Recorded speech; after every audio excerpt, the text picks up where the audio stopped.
Bienvenue à tous. Bonjour Emmanuel. Bonjour Émilie. Ravi de vous retrouver pour ce nouveau numéro de Parlement Hebdo, votre rendez-vous d'infos du week-end. Retour en 45 minutes sur tous les temps forts qui ont marqué la semaine politique.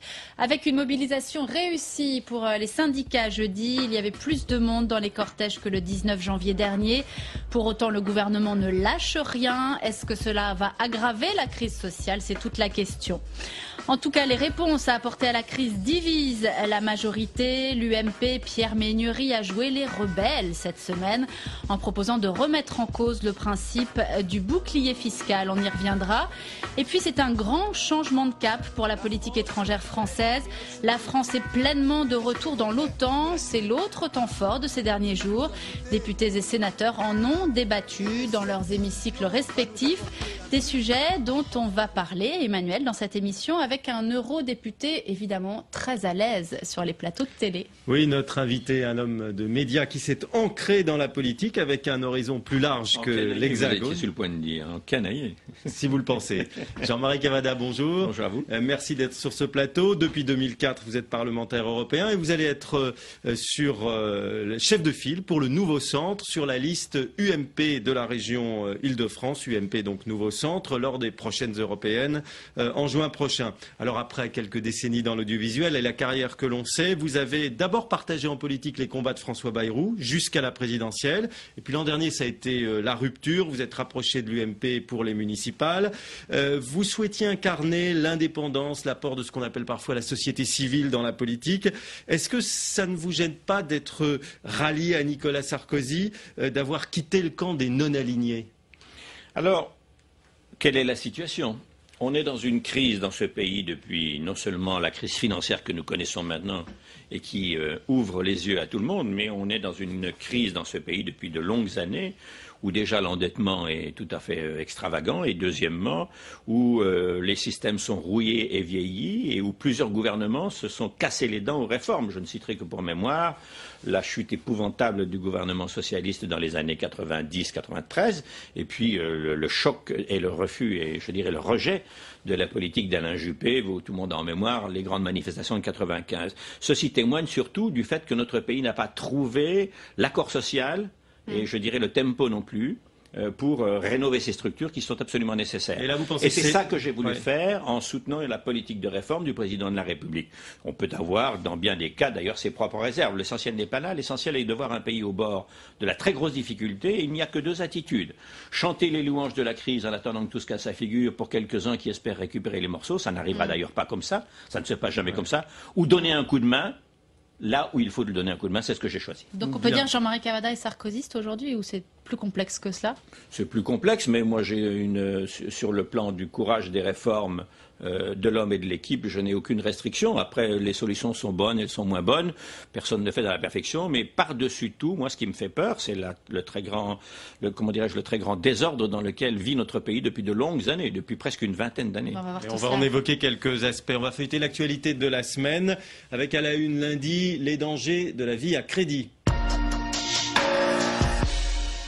Oui, la semaine commence avec Christine Lagarde qui veut limiter les dégâts causés par les crédits revolving et autres prêts à la consommation trop accessibles pour être totalement honnête. Informer les emprunteurs et mieux vérifier leur niveau d'endettement, c'est le principe de ce nouveau projet de loi que la ministre de l'économie a présenté en début de semaine, Julia Lecorrec. Limiter les abus sans étouffer le crédit à la consommation. C'est le but de l'avant-projet de loi présenté par Christine Lagarde. Le texte prévoit de laisser plus de temps aux clients pour se rétracter après la signature d'un crédit. La période passant de 7 jours à 14 jours. Les sociétés de crédit devront mieux enquêter sur leurs clients. Autre point clé du texte, la ministre de l'économie s'engage à réformer la publicité. Il faut en particulier que les consommateurs comprennent à quelles conditions ils entrent en crédit consommation.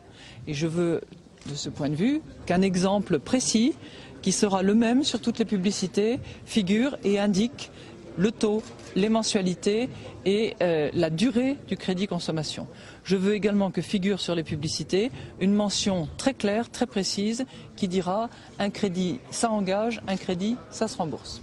Un esprit de transparence qui devrait aussi concerner les cartes de fidélité. Mais le gouvernement n'a toujours pas tranché et les associations de consommateurs maintiennent donc la pression. Il ne suffit pas d'informer le consommateur, il faut qu'il ne soit pas dans l'obligation, s'il veut un avantage, d'avoir un crédit revolving. Hein, on vous fait un cadeau, mais vous avez ce cadeau que si vous avez le crédit revolving. Ça devrait être interdit et je n'ai pas entendu Christine Lagarde dire qu'on allait vers cette voie et ça je le regrette profondément. Le projet de loi sera présenté en Conseil des ministres le 15 avril. Lundi également, la TVA à 5,5 dans la restauration. Elle est confirmée par Nicolas Sarkozy qui reçoit les artisans. Mais il y a des conditions. Le chef de l'État demande à la profession de faire des efforts sur les prix et sur l'emploi. Jean-Marie Cavada, ça c'est un accord européen qui l'a permis. Il a fallu un feu vert de l'Allemagne. Mais une bataille de 4 ans. Oui, c'était vraiment le moment. On a l'impression que là, on donne quelque chose à un lobby. Alors vous l'avez dit tout à l'heure, les problèmes sont plus vastes. Ah non, mais alors là, on va pas bouder son plaisir. Je pense que dans les activités de service, et notamment la restauration et les industries hôtelières, c'est une mesure qui est très bienvenue, mais sous condition. Je partage un peu l'avis du responsable de Que Choisir. L'État est fondé, il a des timidités de jeune fille. Il est fondé à avoir des exigences plus fortes parce qu'il s'agit au fond de concessions de crédit public d'une certaine manière et en tout cas là de crédits à la fois nationaux et européens. La TVA est une ressource qui sert plusieurs formes d'État. Et deuxièmement, je pense que dans cette affaire-là, il faut naturellement qu'on ait des garanties d'une manière ou d'une autre, soit sur l'emploi, soit sur la facture, l'addition du consommateur. Pour qu'il en bénéficie. Oui, bien sûr, pour qu'il y ait un résultat. Ça n'est pas fait là non plus pour qu'il y ait de petites spéculations dans les coins. Vous l'avez dit, c'est un combat de 4 ans. Certains y voient la manifestation du fameux volontarisme sarkozyste. Vous êtes aux premières loges. En Europe, ce volontarisme-là, ou le personnage de Nicolas Sarkozy, il fascine ou il agace? Écoutez, votre question est tout à fait d'actualité parce que ça s'écrit beaucoup. Je vous dirais, moi, un peu importe. Je crois d'abord que pendant la présidence française, pour être sérieux, ne pas échapper à votre question, il a quand même assez fasciné. J'ai le souvenir qu'à 2 reprises, l'opposition socialiste européenne, le PSE, l'a applaudi, dont une fois debout, ce qui n'est quand même pas rien. Et franchement, on ne peut pas dire qu'il ait été gâté par les événements. La Géorgie, le pétrole, la crise financière. Et aujourd'hui. Et depuis. Dans la crise. Et depuis, dans la crise, il ne peut plus jouer le même rôle, puisque depuis le 1er janvier, il n'a plus l'autorité de présidence de l'Union. Pour autant, ils ne sont pas immobiles et c'est tant mieux. Je pense qu'à la fois son volontarisme agace une diplomatie européenne très habituée aux convenances. C'est d'ailleurs son malheur, c'est ça qui ne va pas. Et deuxièmement, il y en a un certain nombre qui sont bien contents qu'il y ait un président où ce serait la chancelière, ce serait aussi bien, qui fasse le boulot qu'eux-mêmes n'osent pas entreprendre. L'Europe a besoin de tout, sauf de la nonchalance. Jolie formule. Allez, retour en France maintenant et à l'Assemblée nationale. C'est passé un peu inaperçu, mais c'était cette semaine que rentraient en vigueur les nouveaux pouvoirs confiés aux parlementaires par la réforme constitutionnelle de l'été dernier, avec notamment pour les députés et les sénateurs la possibilité de déposer davantage de propositions de loi. Alors pour l'instant, vous allez voir, ce n'est pas très concluant. À l'Assemblée, à droite comme à gauche, il y a un peu de retard à l'allumage. Anaïs Goubatian. Cette première semaine d'initiative parlementaire, c'est un peu un rendez-vous manqué. Le patron des députés UMP n'a réussi à dénicher qu'une seule petite proposition de loi. Elle est signée Chantal Brunel et traite de l'accès au crédit des PME. Une seule proposition de loi expédiée en une soirée. Le champ libre est laissé au gouvernement. Au programme donc de cette semaine, examen du projet de loi de finances rectificative. Les députés manquent de textes en magasin. Certains se plaignent également du manque de moyens. Ils voudraient par exemple des aides juridiques pour les aider à boucler correctement leurs propositions de loi. Une fois mieux épaulés, les députés ne devraient pas tarder à présenter plusieurs textes. Les idées ne manquent pas. Proposition de loi, c'est par rapport aux relations internationales, comment contrôler le ministère des Affaires étrangères. J'ai des tas d'idées. Le Quai d'Orsay en particulier, qui me fait grincer des dents. Le travail sur lequel on a commencé à plancher, c'est l'emploi. Et donc on veut des mesures qui soient très pratiques pour permettre à l'économie de se développer et que l'économie puisse continuer à créer de l'emploi dans une période difficile. Vous serez prêt à temps ? Oui. Cap sur l'emploi pour les députés UMP. S'ils veulent examiner leur proposition de loi en avril, ils devront la déposer au plus tard la semaine prochaine. Côté PS, les députés ont dû décliner l'offre de la journée du 19 mars. Eux aussi, par manque de temps, n'avaient pas de proposition de loi à examiner. Ce sera chose faite le mois prochain. Suppression du bouclier fiscal, encadrer la rémunération des dirigeants par exemple, conditionner les aides publiques aux entreprises, à la négociation salariale, au maintien et aux créations d'emplois et la formation professionnelle. Donc c'est ces 3 thèmes qui sont contenus dans nos propositions de loi. L'opposition ne dispose que d'une seule journée d'initiative parlementaire. La prochaine est programmée le 30 avril. Très honnêtement, cette journée, j'en attends pas grand-chose. J'attends beaucoup plus des moyens qu'on me permettra d'avoir pour contrôler l'action du gouvernement. Parce que là, je pense qu'il y a un vrai travail à faire, puisqu'aujourd'hui, une loi est votée, on considère qu'elle est appliquée. Nous, on veut vérifier qu'elle est appliquée, ce qui n'est pas toujours le cas. Et quand elle est appliquée, est-ce que c'était une bonne loi? C'est une question toute simple. Votons-nous de bonnes lois? Les dispositions exactes de cette semaine de contrôle sont encore à définir. Majorité et opposition n'arrivent pas à se mettre d'accord. Il faudra faire vite. Elle est programmée du 23 au 29 mars. Bon, Jean-Marie Cavada, c'est vrai que vous connaissez plutôt le parlementarisme européen, mais ces députés qui n'arrivent pas finalement totalement à profiter de leur nouveau pouvoir, ça vous inspire quel commentaire? C'est mignon, c'est un côté jeune fille effarouchée assez sympathique, parce que j'ai vécu la même chose au Parlement européen quand il y a eu une première extension des pouvoirs. Il faut un certain temps pour s'habituer à prendre sa responsabilité offensive. Par exemple, quand dans ma commission des libertés civiles que je présidais à l'époque, on a pourvu un texte devant la Cour de justice, évidemment tout le monde était effrayé et nous disait qu'il ne fallait pas le faire. Évidemment, on a eu raison de le faire puisque la Cour nous a donné raison et on a pu repartir sur des bases nouvelles. Je veux dire que la liberté, l'émancipation qui prend un peu de temps. c'est exactement ça, comme les adolescents. Voilà, c'est la crise d'adolescence du Parlement. Et objectivement, il y a une deuxième chose que je veux dire. Le temps de parole n'a rien à voir avec l'autorité de la parole. Au Parlement européen, il arrive qu'on vous demande de vous exprimer en 1 minute 30, 2, 3:30 et exceptionnellement 4 minutes. Et tout le monde en fait son miel et ça marche. Ça n'a rien à voir. Et donc, si vous voulez, c'est moins le minimum. Vous avez quelques leçons à donner peut-être aux parlementaires français. Non, je veux leur dire que simplement, c'est pas dramatique, c'est pas là que ça se joue. Ce qui se joue, c'est ce qu'on en fait. Allez, on passe à mardi. On passe à l'actualité de mardi, l'OTAN en débat au Parlement. Mardi, le général de Gaulle va-t-il se retourner dans sa tombe, Émilie? C'est toute la question, puisque c'est le jour où le gouvernement engage sa responsabilité sur sa politique étrangère en général et sur le retour de la France dans l'OTAN en particulier. Ça fait grincer des dents à gauche, mais aussi à droite. Et c'est surtout l'occasion dans l'hémicycle de l'Assemblée d'un stimulant face-à-face entre un actuel et un ancien Premier ministre, Anaïs Goubatian. Le résultat était acquis d'avance.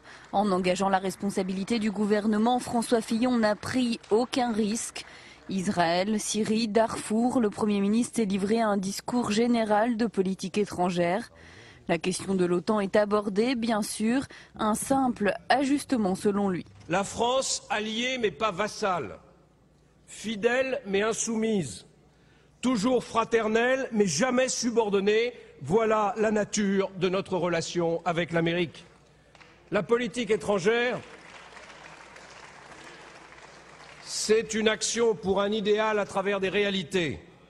Ces réalités sont changeantes et dès lors, rien n'est plus contre-productif et rien n'est plus dangereux que de sacraliser le statu quo. Face à François Fillon, c'est un Laurent Fabius en grande forme qui s'exprime. Pour l'ancien Premier ministre socialiste, une chose est sûre, la France risque de perdre son indépendance au profit des Américains. Vous nous dites, et le président de la République aussi, vous nous dites, mais cette décision va nous apporter un plus, nous pensons que c'est illusoire. Vous nous dites, il n'y a aucun risque, nous pensons qu'il y a des risques. Vous nous dites, ce sera autant d'indépendance et ce sera plus d'influence. Nous vous mettons en garde. Des voix discordantes s'élèvent également dans la majorité. Les gaullistes, certains chiraciens, étaient tentés de voter contre. Mais voter contre aujourd'hui équivaut à voter contre leur gouvernement. Impossible.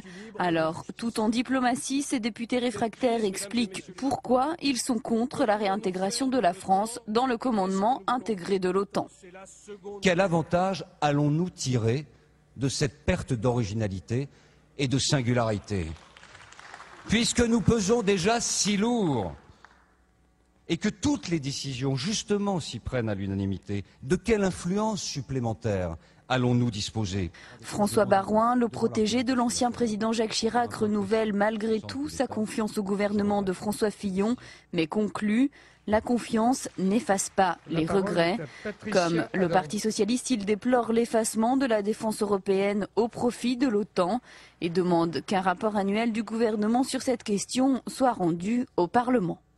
Et en marge du débat dans l'hémicycle lui-même, une réaction virulente, celle de François Bayrou. On l'écoute. Il y a beaucoup de sujets sur lesquels on peut corriger les choses au moment d'une alternance.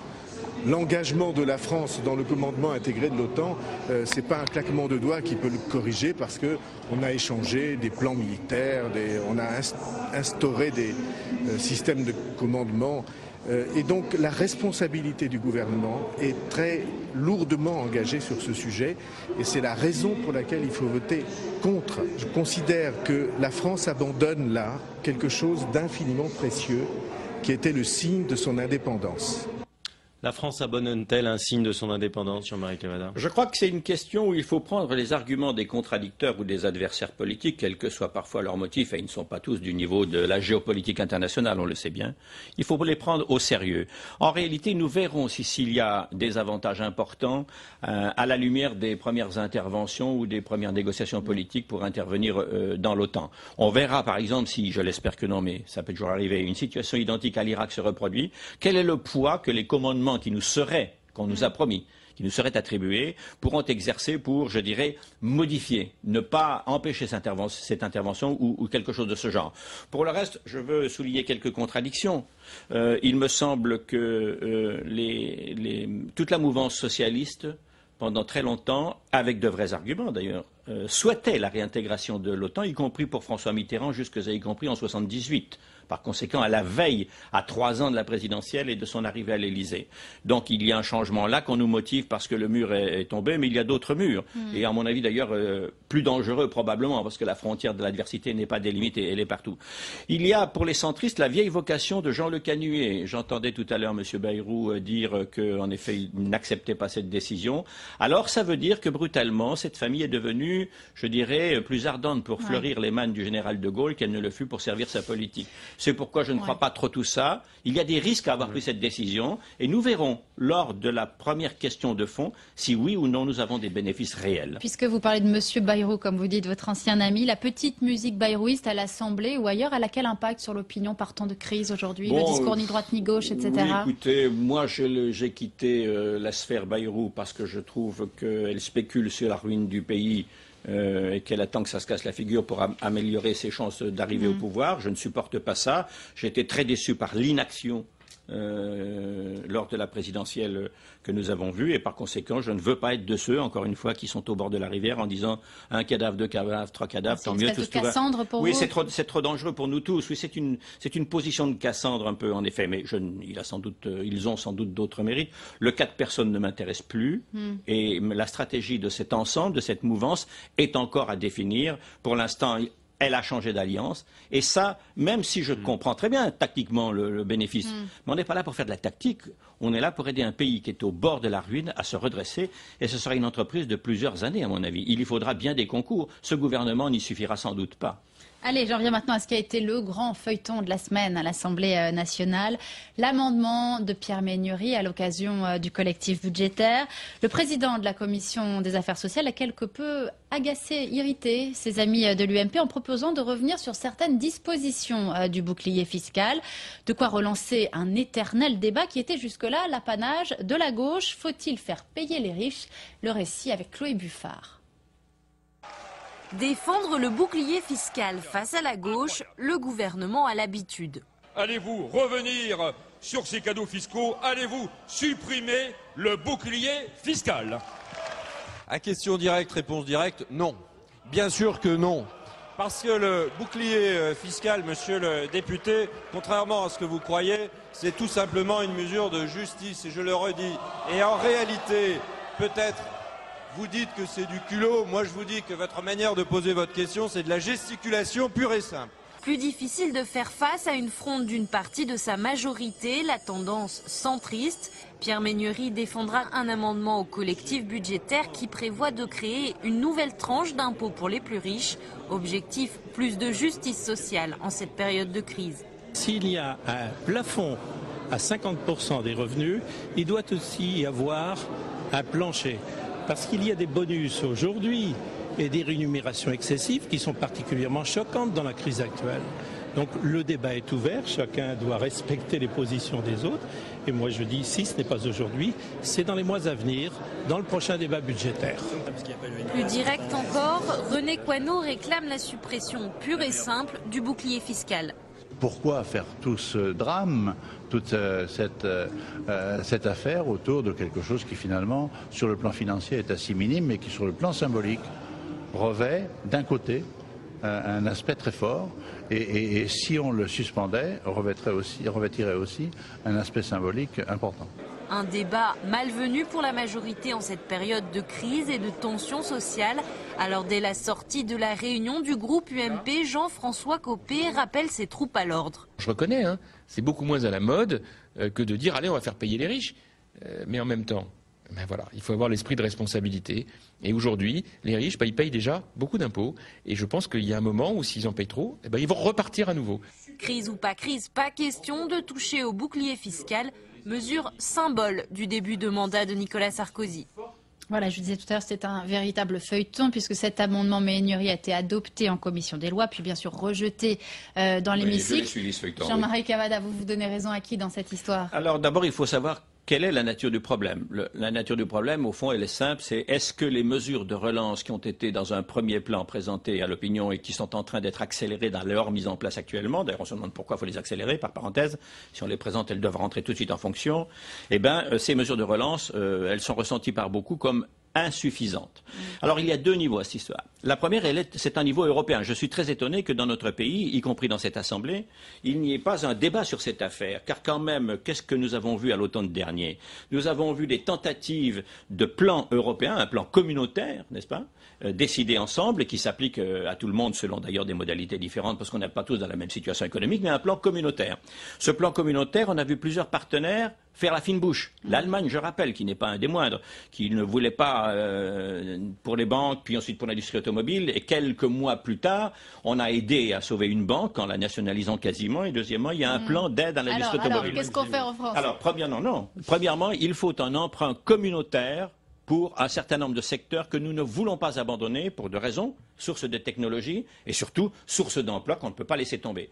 La deuxième chose, il faut un emprunt communautaire garanti par l'Union pour autre chose, c'est-à-dire les technologies, l'éducation et je dirais toute l'industrie qui vient derrière le développement durable. Il faudrait un emprunt communautaire garanti par l'Union et les États de l'Union. Sur le plan français maintenant, j'y viens. Et sur le bouclier fiscal? Et sur le bouclier fiscal. Le bouclier fiscal est quelque chose qui aujourd'hui est ultra sensible pour une raison simple. On a appris tout d'un coup que 384 contribuables, entre guillemets, et ils sont contribuables en effet, avaient reçu en remboursement la moyenne de 338 000 euros par contribuable, alors que naturellement... Par les temps qui courent, c'est choquant parce qu'on sait que les contribuables vont être sollicités pour ce que vous avez dit, pour le financement de toute cette relance. Naturellement que c'est choquant. Donc vous êtes plutôt Megneriste que sarkozyste je pense que Pierre Megnery n'a pas tort, mais il n'est pas dans le bon timing. Parce qu'au fond, qu'est-ce qui se passe? Et j'en terminerai par là, pour calmer vos impatiences éventuelles. J'en terminerai par là. C'est que aujourd'hui, nous ne sommes pas sûrs de l'ampleur de la relance nécessaire, car nous sommes dans la première partie, le premier semestre, si je puis dire, de la crise, et que de toute évidence, tous les gouvernements européens, et par conséquent le gouvernement français aussi, se gardent une nouvelle marge de manœuvre pour réinjecter... On se garde la possibilité de revenir sur le bouclier fiscal, mais plus tard. Le bouclier fiscal n'étant pas la plus importante des mesures, d'ailleurs, parce que je rappelle... Les parlementaires... Oui, mais ce n'est pas des symboles qui vont alimenter l'économie, ça alimente seulement la parlotte. Donc je veux simplement dire qu'il faut que le gouvernement ait une marge de manœuvre supplémentaire vers le mois de mai probablement, avant ou après les européennes en tout cas, parce que là on verra probablement, si ce n'est le creux, j'espère que ce sera le creux, mais c'est peut-être pas sûr, de la vague et des dégâts et qu'il faudra soutenir des emplois à ce moment-là. Et sans doute aussi le bas de la consommation. Une autre actualité forte cette semaine dans un autre style. Mardi, le pape Benoît XVI qui déclenche un véritable tollé dans l'avion qu'il conduit en Afrique. Il conteste l'efficacité des moyens de contraception. On ne peut combattre le sida en distribuant des préservatifs.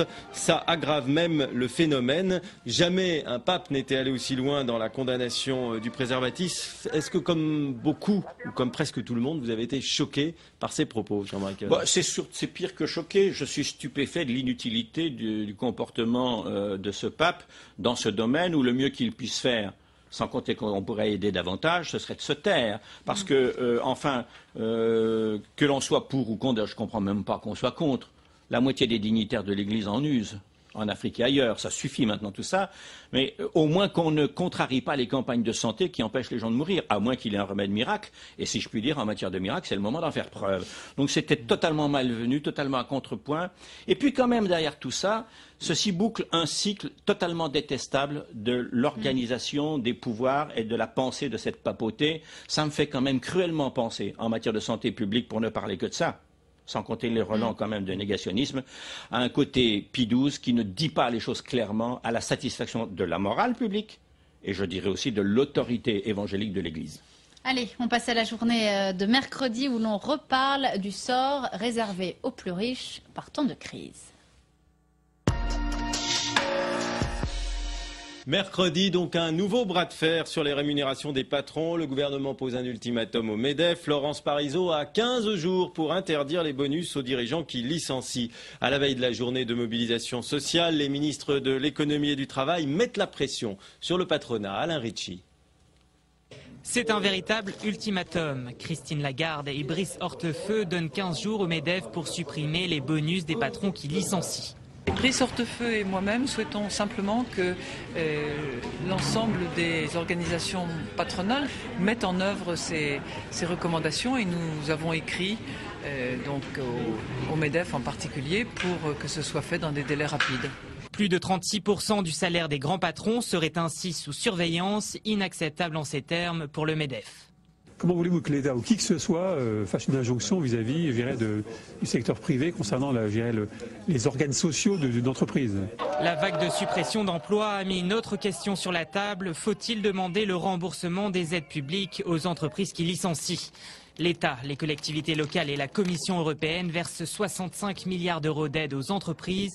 Plus de 300 dispositifs d'aide publique existent, dont la réduction de cotisations des employeurs qui représente 20 milliards d'euros et l'exonération de taxes professionnelles qui coûte 8 milliards d'euros.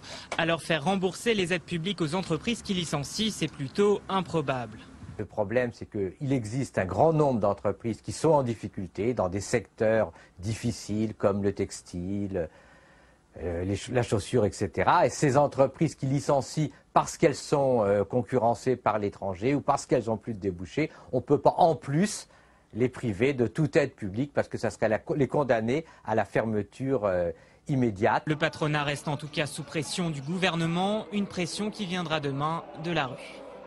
Alors Laurence Parisot reste de marbre parce qu'elle ne veut pas que l'État encadre des règles qui concernent les entreprises privées. Mais vendredi, Nicolas Sarkozy est revenu à la charge lors du sommet de Bruxelles, notamment après la révélation d'un plan de stock option à la Société Générale. Vous pensez qu'il faut une loi, que l'État doit se montrer déterminé sur cette affaire? Là encore, mon rôle dans la société publique, c'est d'entrevoir les bonnes questions, celles de fond. Quelle est la question de fond? Quand des entreprises sont menacées de faillite, qu'elles soient de services, les banques, les assurances, ou d'industrie, l'automobile, le rôle de l'État, c'est de soutenir pas l'entreprise, mais les emplois que l'entreprise protège par sa production et la consommation qu'elle induit.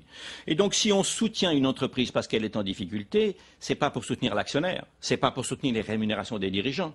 Et par conséquent, on va dire les choses comme elles font. Si M. Obama lui-même, que je ne prends pas pour un dangereux ultra-gauchiste, envisage de faire une loi pour limiter les salaires des entreprises qui ont recours aux contribuables, c'est-à-dire à l'aide de l'État. Quand les entreprises sont bénéficiaires et vivent de leur propre vie, qu'elles fassent ce que bon leur semble dans le cadre de la morale générale. On est prêt à la faire en France, cette loi ? Je ne sais pas, quand elles vont tendre la main au pouvoir public, comme on le voit se défiler depuis un long moment dans l'automobile, dans la banque et ailleurs, pour aider, et sans doute à juste titre, que les emplois ne soient pas jetés à la rue, alors la première des interdictions, c'est que cet argent ne remonte pas aux actionnaires. Les actionnaires, ils ont touché de l'argent pendant les années bénéfiques, ils peuvent attendre. Et la deuxième, c'est que les dirigeants ne se sucrent pas au passage. Par conséquent, s'il faut une loi, que le gouvernement, je l'en supplie, ne se gêne pas pour la faire. Les Américains vont le faire. Pourquoi on le ferait pas ? Donc la France peut le faire aussi. Alors on va maintenant parler cinéma, si vous le voulez bien, puisque mercredi, les députés socialistes se font une toile à l'Assemblée nationale. Projection privée de Welcome, le film polémique de Philippe Liorret au Palais Bourbon. Un film qui pose en filigrane la question de la désobéissance civile en matière d'immigration clandestine. Le PS veut ainsi supprimer le délit de solidarité pour que tous ceux qui aident un clandestin au nom de l'assistance à personne en danger ne puissent plus être pénalisés. Une proposition de loi sera prochainement déposée en ce sens et le ministre de l'Immigration, Éric Besson, se dit prêt à ouvrir le débat. Sur le fond, l'article 622.1, je l'ai dit la semaine dernière, je le redis ici, nous est indispensable pour lutter contre les passeurs, pour lutter contre les filières d'immigration clandestine. Je veux vous dire, Madame la députée, que par ailleurs, il existe un article 622.4 qui exclut précisément les personnes qui se sont limitées à porter assistance à des étrangers en situation de détresse. Jean-Marie Cavada, au début de cette émission, vous avez dit que vous étiez globalement d'accord avec la politique sarkozyste, mais peut-être pas tout. Est-ce que la politique migratoire du gouvernement, précisément, vous seriez peut-être en désaccord avec elle ? Non, au contraire, c'est une des politiques que j'ai soutenues lorsque les Français préparaient la présidence de l'Union, c'est-à-dire il y a exactement un an. C'est-à-dire dans le semestre qui a précédé le 1er juillet. Et notamment, j'ai beaucoup travaillé auprès du gouvernement pour faire en sorte que la politique d'immigration devienne une politique communautaire et non pas essentiellement nationale. Pourquoi ? Parce que la politique nationale et l'immigration, elle a toujours servi de chiffon rouge dans les combats électoraux et c'est comme ça qu'on a eu des extrêmes, et notamment l'extrême droite dans ce pays. Par conséquent, le paquet immigration qui a été décidé par le Conseil de l'Union en décembre dernier a fait progresser vraiment la question. Et dans l'affaire qui nous débat là, au niveau français. Oui, dans l'affaire du débat que vous citez, là, les deux articles que cite M. Besson sont exacts. Il ne faut pas qu'une infirmière ou un membre d'une association bénévole qui aide à manger, à soigner ou à héberger quelqu'un soit comment dirais-je, exposé à des poursuites. Et ça peut être le cas en ce moment ? Non, le 622.4 dit clairement, et en tout cas si c'est pas assez clair, il faut réécrire cet article, il ne faut pas faire ça. En revanche, la dénonciation des réseaux de passeurs est une œuvre de salubrité publique, puisque voilà des gens qui s'engraissent de façon internationale, des réseaux internationaux, sur le trafic de clandestins. Et je rappellerai la phrase de Michel Rocard, il faut voir clair dans cette affaire. La France n'accueillera pas toute la misère du monde. C'est les passeurs qui sont dans cette affaire à surveiller, pas ceux qui apportent assistance dans leur ville.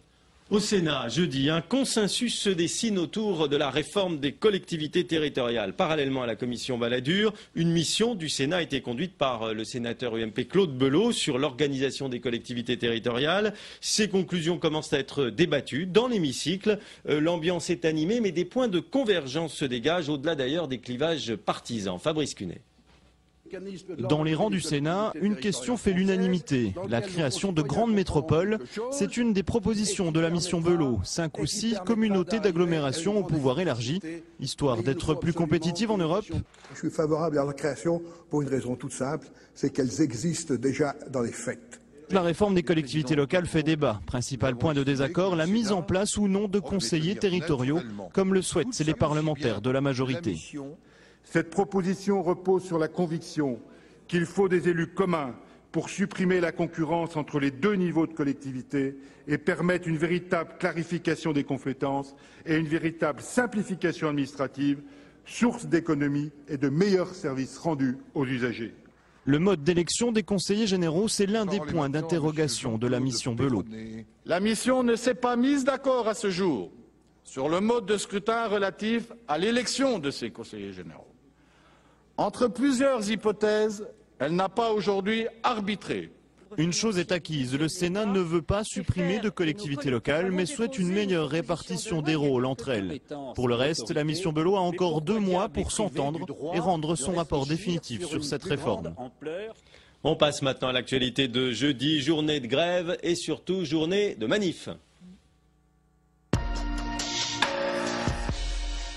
Oui, jeudi, de nouveau, les cortèges dans toutes les rues de France et les habituelles batailles de chiffres. 1,2 million de manifestants selon la police, 3 millions selon les syndicats. En tout état de cause, une mobilisation réussie. Sur fond de crise, le public et le privé ont défilé de concert. Pierre Bonjoseph a suivi pour nous les cortèges parisiens. Elle est venue avec une copine, mais il y avait bien 20 ans qu'elle n'avait pas manifesté. Tout le monde doit être solidaire dans la crise qu'on traverse actuellement. Tous solidaires, comprenez, traités sur un pied d'égalité. Dans les cortèges, le mot d'ordre revient souvent. Le gouvernement aide davantage les entreprises et pas assez les personnes touchées par la crise. J'ai une petite dame qui a 800 € par mois. Comment voulez-vous? Elle a 350 € de loyer à payer. Comment elle fait? Comment elle mange? Elle achète 2 pommes au marché. Infirmières, professeurs, fonctionnaires, cette fois les salariés du privé aussi sont venus en nombre, comme ces ouvriers sous-traitants pour IBM qui craignent pour l'avenir de 1200 emplois dans l'industrie du semi-conducteur. La direction annonce qu'elle a des négociations soi-disant avec un projet russe. Ça fait 2 ans que ça dure, ça fait 2 ans que les salariés sont dans l'attente. Donc on peut imaginer le climat social, les dégradations, avec aucune incertitude sur l'avenir. Et le risque du plan social, donc voire de la fermeture totale du site. Place de la Bastille, Anne-Françoise fait figure d'exception. Électrice en 2007 de Nicolas Sarkozy, elle n'a jamais travaillé mais est inquiète pour l'avenir professionnel de ses 4 enfants. Même après avoir fait des études, ils sont embauchés d'abord en stage, puis encore en stage, où ils remplissent des vrais jobs, où ils font exactement les mêmes horaires. 300 € par mois, ce qu'on fait 300 € par mois. Les réponses du dernier sommet social n'ont visiblement pas apaisé les craintes des manifestants. Les syndicats, eux, maintiennent la pression. Mais ce sommet social débouche sur un mécontentement plus important qu'avant. C'est donc qu'il y a un problème. C'est parce qu'on n'est pas suffisamment écouté. Chaque fois qu'il y a une aide publique, il doit y avoir un engagement de l'entreprise qui perçoit l'aide en termes d'emploi. L'entreprise ne veut pas, elle n'a pas d'aide publique. En déplacement à Bruxelles, le président de la République a dit qu'il comprenait l'inquiétude des Français, mais n'a pas annoncé de nouvelles mesures. Alors à Matignon, on a bien sûr suivi de très près cette journée de mobilisation. Et à 20h sur TF1, François Fillon reste inflexible. Pas de nouveau plan de relance. Il le dit à Laurence Ferrari. Est-ce que vous pouvez ce soir annoncer ou pas un nouveau plan de relance ? Certainement pas un nouveau plan de relance, Madame Ferrari. Moi, j'écoute les Français tous les jours, ceux qui ont manifesté aujourd'hui et qui étaient nombreux et qui expriment une inquiétude qui est très légitime face à une crise qui est une crise mondiale, une crise d'une très grande gravité. Aujourd'hui, la consommation s'effondre aux États-Unis, au Japon, en Grande-Bretagne, en Espagne. Elle tient d'ailleurs plutôt un peu mieux en France. Et notre rôle, ça n'est pas d'inventer des conflits franco-français qui n'existent pas, c'est de prendre des mesures pour faire en sorte que la France traverse cette crise. Vous avez vu les deux aspects, ce qu'on a vu dans la rue, et puis en même temps, on a le sentiment que le gouvernement minimise un peu ce malaise social. La vérité, c'est que l'Europe, qui se pensait davantage à l'abri du grand cycle mondial de dépression dans lequel nous sommes entrés maintenant, et je ne crois pas qu'on ait touché le fond, loin de là, c'est que l'Europe connaît des fortunes diverses. Si vous étiez espagnol, vous seriez stupéfait de la rapidité de la dégradation qui est encore plus importante que la nôtre. Si vous étiez allemand, vous seriez terrorisé par l'ampleur qu'est en train de prendre cette dégradation. Par conséquent, on est dans un système là où, je dirais, nous sommes tous bousculés. Ouais. Alors, pour autant, est-ce qu'on peut dire, comme l'a dit le gouvernement, il n'y a pas de demande de changement de cap, il y a juste de l'inquiétude. Est-ce que c'est intelligent de dire ça? Le gouvernement utilise ces mots par rapport à sa propre stratégie. Alors, qu'il y ait une très grande inquiétude, c'est tout à fait vrai. Je ne crois pas qu'il y ait d'ailleurs quelque chose de subversif. On voit bien que maintenant, il va falloir, par des systèmes X ou Y, aider les plus démunis, les très bas salaires et la pauvreté qui grandit dans la rue. Mais il y a déjà des dispositifs. Il faudrait y mettre simplement plus d'argent. De ce point de vue-là, je pense que l'analyse de Martin Hirsch et de M. Besson est assez bonne. Il faut y aller. Il faut vraiment essayer, et de M. Hortefeux est assez bonne, il faut y aller. Mais il y a quelque chose qu'il faut comprendre. Nous allons encore vivre des mois d'aggravation du chômage et donc de la pauvreté. Et en gros, j'ai l'impression que, comme d'autres gouvernements en Europe, le gouvernement français se réserve un peu de marge de manœuvre pour savoir ce qu'il fera en matière de consommation. Et ça veut dire qu'aux probablement. européennes, il risque d'y avoir une grande claque contre les gouvernements et contre le gouvernement français en particulier. Ça va se jouer là-dessus. Écoutez, si l'on vote à l'aune du vent des démagogues, oui. Si l'on vote sur la question sérieuse qui est de restructurer les entreprises et l'économie européenne, naturellement, il s'agira d'autre chose que des cris aéris de l'extrême gauche ou de l'extrême droite, naturellement. Je le souhaite, parce que sinon, ça veut dire qu'on ne trouvera pas de bonnes solutions. Mais nous allons vivre pendant au moins 1 an, peut-être même davantage, une crise très profonde qui aura 2 aspects. Le premier, c'est que les entreprises traditionnelles souffrent, on le voit. Le deuxième, c'est qu'il faudra mettre en chantier les débouchés de l'avenir. Et de ce point de vue-là, tous nos projets sur le développement durable sont des opportunités économiques créatrices d'emplois qu'il faut fortifier. C'est pourquoi j'appelle une 2e fois dans cette émission à un emprunt européen pour les industries du développement durable. Là, il y a de l'emploi en gisement. Alors justement, on va continuer de parler d'Europe. Vous allez être content puisque jeudi, ça ne vous a pas échappé, les dirigeants des 27. C'est pas une drogue, hein, c'est juste une nécessité. C'est une passion peut-être aussi. Les dirigeants des 27 sont à Bruxelles. Au menu, la crise toujours bien sûr et la préparation du prochain sommet du G20. Malgré les pressions du FMI et de Washington, pas de nouvelles mesures de relance à l'échelle européenne. En revanche, l'Union est prête à doubler son aide aux pays de l'Est à 50 milliards d'euros. Et puis en marge de ce sommet, Nicolas Sarkozy a commenté le fait que Renault annonce la relocalisation d'une partie de sa production slovène. En clair, il a dit c'est bon pour la France et pas mauvais pour la Slovénie. Comment vous comprenez les paroles du chef de l'État, Jean-Marie Cavada? C'est une évidence. Enfin, je ne comprends même pas qu'il y ait polémique là-dessus. Il y a sur Bruxelles s'interroge, c'est du protectionnisme, etc. Oui, bien sûr, il s'interroge. Se draper dans les replis d'une vertu que je ne lui ai pas vue à la Commission européenne de Bruxelles pendant le début de la crise, qui en gros courait derrière la présidence et dont j'attends encore le plan de relance qui va sauver des emplois en Europe et l'abondement financier du plan social. Dont on aurait bien besoin pour aider les chômeurs en Europe. La Commission a été inerte. Alors, ce que fait la France là pour Renault, c'est pas une forme de repli protectionniste. C'est pas la France, c'est Renault. C'est une entreprise qui n'a pas besoin du gouvernement pour savoir si elle délocalise ou relocalise. C'est tout à fait simple à comprendre. Il y a insuffisance de production non pas à Sandouville, mais à Flins. Il y a incapacité en Slovénie de construire une chaîne supplémentaire pour satisfaire la surproduction qui est demandée. On ne peut pas satisfaire la demande en Slovénie, mais on a des outils pour la satisfaire en France. C'est le même groupe. Je ne vois même pas où est le débat. Point. Après, il y a des conséquences induites, mais attendez, ce n'est pas une doctrine, la relocalisation ou la délocalisation. Et d'ailleurs, c'est un débat d'autant plus stupide que je ne comprends pas. Tous ceux qui s'élèvent contre ça, ce sont ceux qui ont crié contre les délocalisations. Un peu de sérieux quand même. Pas beaucoup de cohérence selon vous. Et en attendant, on va passer à la journée de vendredi. La semaine se termine et on essaie de comprendre la stratégie de communication de l'exécutif. Vaste programme. Vendredi, malgré la tension sociale, le gouvernement déterminé à faire sa pub. Il a entamé dans les quotidiens une campagne pour expliquer les mesures face à la crise, les mesures du sommet social, une campagne de près de 2 millions d'euros. On n'est jamais si bien servi que par soi-même. Alors est-ce crédible pour l'opinion? Alain Ritchie. En période de crise, communication de crise, c'est le nouveau slogan du gouvernement. Pendant 10 jours, l'exécutif se paye des encarts publicitaires dans les journaux pour vanter les mesures gouvernementales. Coût de l'opération, 1 900 000 euros. Quand il y a une inquiétude qui monte, qu'il y a une prise de conscience de la crise mondiale, qu'on a dit c'est tragique, ça va changer, ça n'a jamais été aussi grave, ce qu'a dit le président Sarkozy lui-même. Il ne peut pas 2 mois après faire passer des encarts de publicité ou de communication publique en disant non, c'est pas si grave.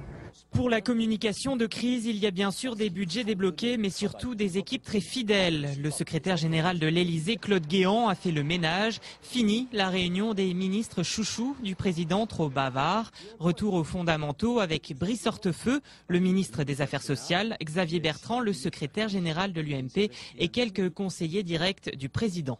Nous sommes confrontés à un vent de désinformation. Il est apparu nécessaire de multiplier les porteurs de messages. Le fond du message est toujours le même, mais il y a une diversité de porteurs, ce qui permet, en fonction de la nature des uns et des autres, de leur style, eh bien, de toucher davantage dans la population nos concitoyens. Occuper le terrain reste le maître mot pour l'exécutif et désormais c'est François Fillon qui est sur le devant de la scène. Le Premier ministre est un fusible et le Président de la République est en appel. Bon, le Président Sarkozy il a complètement brouillé cette carte puisque depuis le début il a dévalorisé le rôle du Premier ministre, il assume toutes les fonctions politiques, gouvernementales et communicationnelles. Le problème c'est que plus le temps passe, plus lui-même ne peut pas être complètement attaqué. Donc on est typiquement dans un cas où en fait il va vouloir remettre en scène le Premier ministre comme fusible pour que l'ensemble des critiques ne l'atteignent pas directement. Même le web n'échappe plus à la com gouvernementale. Le ministère de la Recherche a acheté des liens sur Internet pour contrer les cyber-opposants à la réforme de l'enseignement supérieur. Se payer de la propagande, ça ne choque pas le journaliste que vous êtes resté au fond?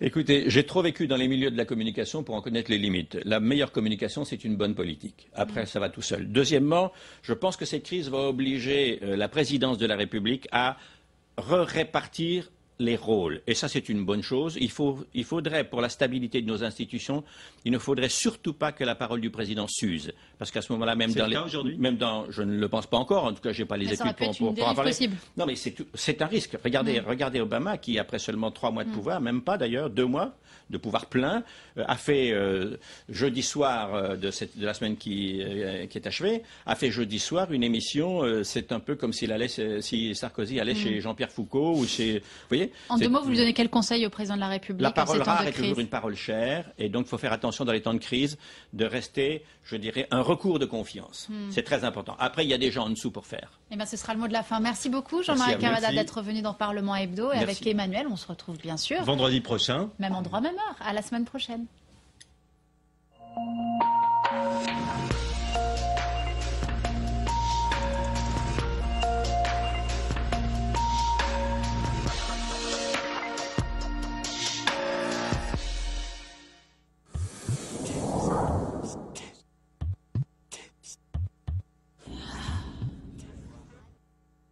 Mettre de côté ces différences pour concrétiser un objectif commun, chaque année, 5 détenus de la prison de Val-de-Reuil relèvent le défi d'un gala de boxe pas comme les autres. Ça leur donne un but dans la vie. Surtout, ça leur donne un but dans la prison. Quand tu arrives là, on te dit t'as 10 ans à faire, et ben t'as 10 ans à faire, et ben... 5 détenus sur un ring, c'est votre rendez-vous documentaire. Aujourd'hui à 18 h sur la chaîne parlementaire Assemblée nationale.